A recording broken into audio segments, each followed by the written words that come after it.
Hey, to the few people that still check out my channel, thank you so much. And you know what? It's a bear market. Things are pretty terrible. We're all probably getting a little bummed out unless you are a crypto gamer because a lot of the games are still doing okay. Splinterlands assets are still doing okay. DEC is still holding pretty well. And I'm glad I have the EMP Money project giving me free money to put back into Splinterlands. Now, when I first started this project, Generator was not a part of it. I was just in Detonator and Reactor. And while Ethereum and EMP are down and even BNB is down, I still have this nice payout every day of about $35 currently. It varies by a few dollars here and there, but this is coming. I'm getting SPS and BNB, two tokens I'm very, confident in. You've got the fact that they have this cool lottery prize and only 488 tickets per day right now. So I actually won it one time, and I talked to you guys about that the other day. Pretty much doubled up my deposit amount, or more than doubled it up. And today is my one day a week that I'm going to be claiming. So we're going to be claiming these rewards, and we're going to be putting them back into the Splinterlands ecosystem. So we're going to confirm that. Wait for the claim to go through. Oh, that was my alarm telling me to go and claim or compound my assets, because you do have to do this every day. I've missed a couple days. I'm not going to lie. It sneaks up on me when I'm at work sometimes, and that's a bummer, but what are you going to do? What are you going to do? So, I know what you're going to do. You're going to buy Sentinel NFTs like I did, and then they automatically claim these rewards for me. So I've got my 4 NFTs. I will say this part of the site's a little buggy. For some reason, it doesn't always populate all 4 of my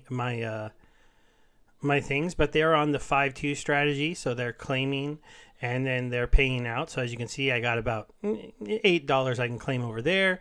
But since it's claim day, we're also going to be claiming in Reactor. Now, Reactor used to be paying out about $20 when I first started. We're down to $10 now. That really has to do with the eShare price being down here at 182, but my liquidity is still growing. My ability to earn lotto tickets is still going on, and my strategy is still just growing my number of LPs. Now, hopefully over time, we'll start to get a growing amount of the eShare token going up in value. Now, a big part of that is about the EMP one getting back to peg. So we're going to go ahead. We're going to claim this one. Normally, I'd wait maybe another 40, 50 minutes, but for the video, we claim it early, and I might have gotten a tiny bit more money. So we'll go ahead and do that claim. Now, unfortunately, that means no lotto tickets for me today in these 2 pools. I am still doing my detonator compounds. I usually get a whole 1 ticket here. So I get, a ticket and a prayer. Some days when the payouts are down, I don't. And another reason why these payouts are down sometimes, they're based on the activity inside the pools and the ecosystem. Now remember, what do you have supporting the detonator? You have the 2 projects that are in the detonator as a service selection.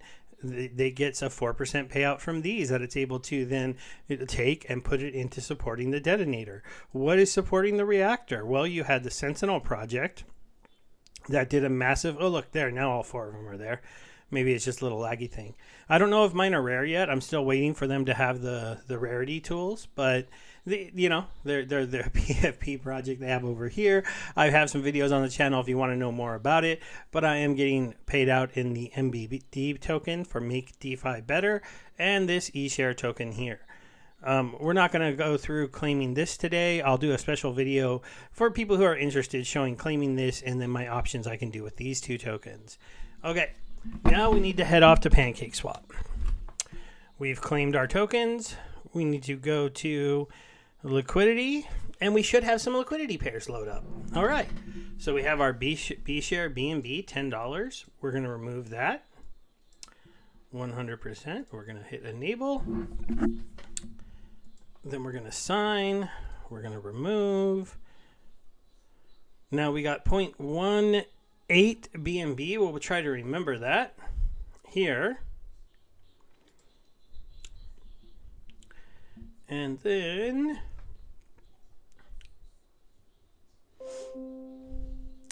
We'll go to the SBS B&B one where I have a little bit more money. We'll remove this. We got to hit that max. We have to hit enable. We have to sign. Sorry, I know this is the boring part of it, but this is what you have to do to get these into liquid forms so we can bring them back into the game.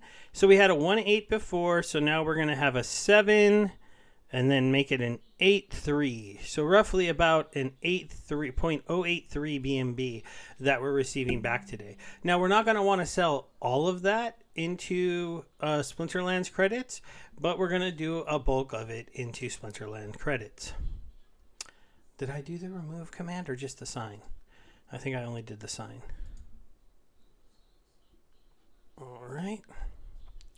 The reason we don't want to spend all of our BNB is because while we're doing this and we're making some of our assets liquid, I might as well just leave a tiny bit of BNB in there to cover my transactions. If I do that every time I claim, my BNB number doesn't really trend down. Maybe 1 week I might have to save a little bit more, but it makes everything I do on Binance pretty much gas-free for me.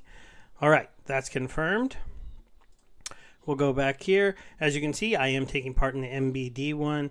There's always just a tiny bit of liquidity that gets left over, mostly because you're earning fees. And when you do that deposit, sometimes in the same block you do your deposit into the ecosystem, you earn a tiny bit of fees. Not even a penny, though, in either one, but it's kind of funny.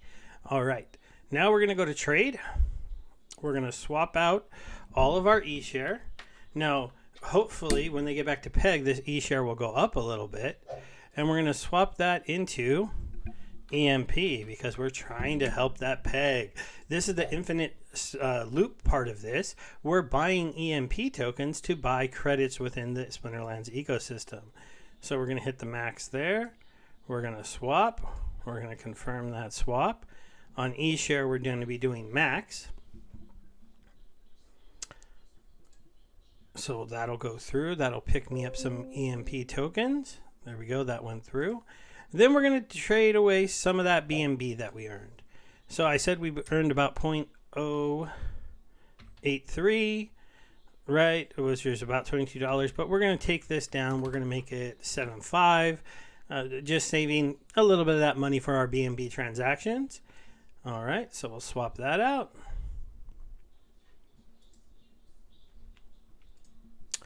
I know it's hard work making that money in Web3, right? Got to press all these buttons, wait for all these transactions to approve. All right, so that one has gone through according to them, and so we have a 120.766 EMP. Now we're going to go over here into Splinterlands. We're going to hit the plus button on the credits. We're going to hit crypto. EMP is always my default. Now this is where we got to do a little bit of math. The easiest way to do this is to swap this really quick. Make this BUSD. Hit a max. All right, it's about 2532. So we'll go into Splinterlands and we'll say 2500003. Oh no, wait, no. 3? No, wait.